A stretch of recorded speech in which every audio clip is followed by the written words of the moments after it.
कई बार लोग ये भी पूछते हैं कि नीलेश भाई, इक्विटी की जगह पे रियल एस्टेट ले ले, गोल्ड खरीद ले तो इतना पैसा नहीं बने क्या? नाउ उनके लिए मैं ये किस्सा प्रेजेंट करना चाहता हूँ। एंड ये किस्सा फोर्ब्स में जुलाई 2015 में आया था, जहाँ पे स्टॉक मार्केट के एक बड़े माहिर इन्वेस्टर है राकेश झुनझुनवाला। उन्होंने एक किस्सा दिखाया है कि I wish I had not sold CRISIL shares but I have. In 2005 Rakesh Bhaiya sold 27 crore worth of CRISIL shares to buy a property in Malabar Hill.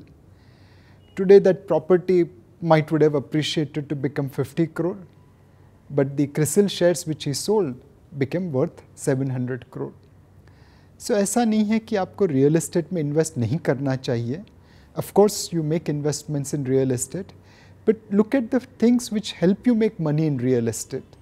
आप रियल एस्टेट में ट्रेडिंग नहीं करते हैं. बहुत कम ऐसा निवेशक मिलेगा जिसने सुबह में एक फ्लैट खरीदा, दोपहर को बेच दिया. ये ट्रेडिंग नहीं होता, वहाँ पे लॉन्ग टर्म इन्वेस्टमेंट होता है. दूसरा, एक रिसर्च करते हैं, ड्यू डिलिजेंस करते हैं.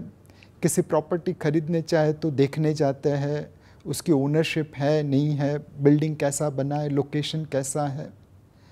आपको रिसर्च करते हैं, इसलिए आपको कोई गलत इन्वेस्टमेंट नहीं होता. तीसरा, नॉर्मली रियल एस्टेट इन्वेस्टमेंट्स में आप एक्सपर्ट्स को हायर करते हैं, ब्रोकर है, लॉयर है, इंजीनियर है.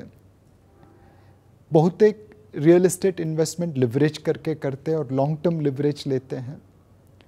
एंड मोस्ट इम्पॉर्टेंटली, हम उस रियल एस्टेट इन्वेस्टमेंट को 5 साल, 10 साल, 15 साल, 20 साल, 25 साल, 30 साल का समय देते हैं.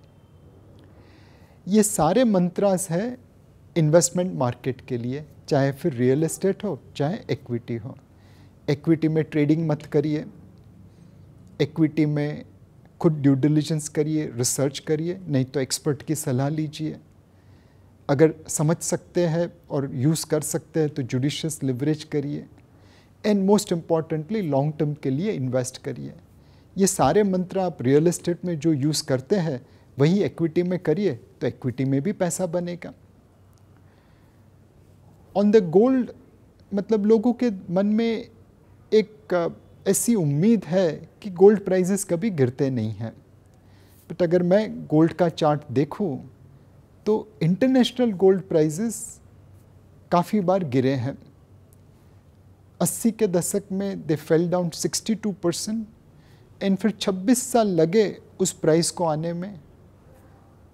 अभी हाल में ही गोल्ड प्राइसेस तकरीबन 45% गिरे हैं.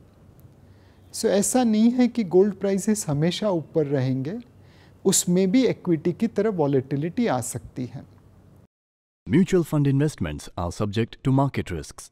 Read all scheme-related documents carefully.